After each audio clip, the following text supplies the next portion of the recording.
அமெரிக்கால இந்தியன் ஃபுட்ஸை சாப்பிட அவ்வளோ ஆசையாக இருக்கும். ஆனால் நமக்கு அவ்வளோ கிடைக்காது. ஸோ நம்ம தேடி தேடி ஹலால் ஃபுட்ஸை கண்டுபிடிச்ச ஒரு கடை தான் ஜால்சா. அதாவது இது எங்கே இருக்குது அப்படின்னா, அமெரிக்காவில் இலினாய் ஸ்டேட்டில் நம்ம இருக்கோம். இலினாயோட கேபிட்டல் வந்து ஸ்ப்ரிங்ஃபீல்டு. நம்ம இன்றைக்கி சென்ட் லூயிஸ் போனோம். சென்ட் லூயிஸ்லேருந்து வர வழியில் தான் ஸ்ப்ரிங்ஃபீல்டு இருக்குது. ஸோ ஸ்ப்ரிங்ஃபீல்டில் ஹலால் ஃபுட் எங்கன்னு ரொம்ப தேடி தேடி சர்ச் பண்ணதில் கிடச்சது தான் இந்த இந்தியன் டிஷ்ஷஸ். அதாவது ஜால்சா. சவுத் இண்டியன், நார்த் இண்டியன் எல்லா டிஷ்ஷஸுமே இருக்குது. ரொம்ப பியூட்டிஃபுல்லாக வந்து அவங்களோட ஆம்பியன்ஸ் எல்லாம் இருந்தது. அண்டு பார்க்கவே ரொம்ப ப்ளசண்ட்டாக அழகாக இருந்துச்சு. ஸோ இந்த கடையில் ஃபுட் எப்படி இருக்குன்ட்டு நம்ம இன்றைக்கி டேஸ்ட் பண்ண போகிறோம்.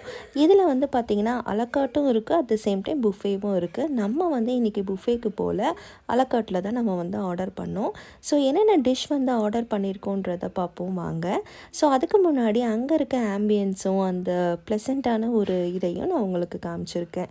ஸோ இன்றைக்கி வந்து நம்ம என்னென்ன ஃபுட் ஆர்டர் பண்ணியிருக்கோம் அப்படின்னா, சில்லி சிக்கன் ஆர்டர் பண்ணியிருக்கோம், ட்ரை ஐட்டம் அண்ட் ஒரு கிரேவி ஐட்டம் ஆர்டர் பண்ணோம். ஸோ சில்லி சிக்கன் இது சத்தியமாக சொல்கிறேன், நம்ம ஊர் டிஷ் மாதிரி கண்டிப்பாக வராது. நம்ம ஊரில் சில்லி சிக்கன்னா அவ்வளோ டேஸ்ட்டாக இருக்கும். இதில் வந்து நிறைய வினிகர் போட்டிருந்தாங்க. ஒரு மாதிரி ரொம்ப சாவர் டேஸ்ட்டு தான் அதிகமாக எனக்கு தெரிஞ்சுது. பட் ஓகேங்க, நம்ம இங்கே வந்து இதுதான் ஃபர்ஸ்ட் டைம் வந்து நான் இந்த 5 மந்த்ஸில் ஃபர்ஸ்ட் டைம் இந்தியன் ஃபுட் வந்து நான் டேஸ்ட் பண்ணுறேன். ஸோ ஏன்னா இங்கே வந்து ரொம்ப காஸ்ட்லியாக இருக்கும் எல்லாமே.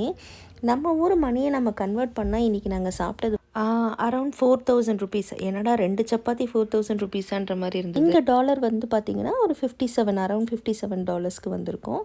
ஸோ சில்லி சிக்கன், அதுக்கப்புறம் இது என்னன்னாக்கா நாங்கள் சிக்கன் டிக்கா மசாலா கேட்டோம். பட் இது வந்து இதுக்கு நம்ம டொமேட்டோ சிக்கன்னு சொல்லினா அது கரெக்டாக இருந்திருக்கும். ஏன்னா வெறும் தக்காளியோட டேஸ்ட் மட்டும்தான் எங்களுக்கு தெரிஞ்சுது. ஸோ டேஸ்ட் வைஸ் நான் ரேட்டிங் கொடுத்தேன், நான் ஒரு 6 தான் கொடுப்பேங்க.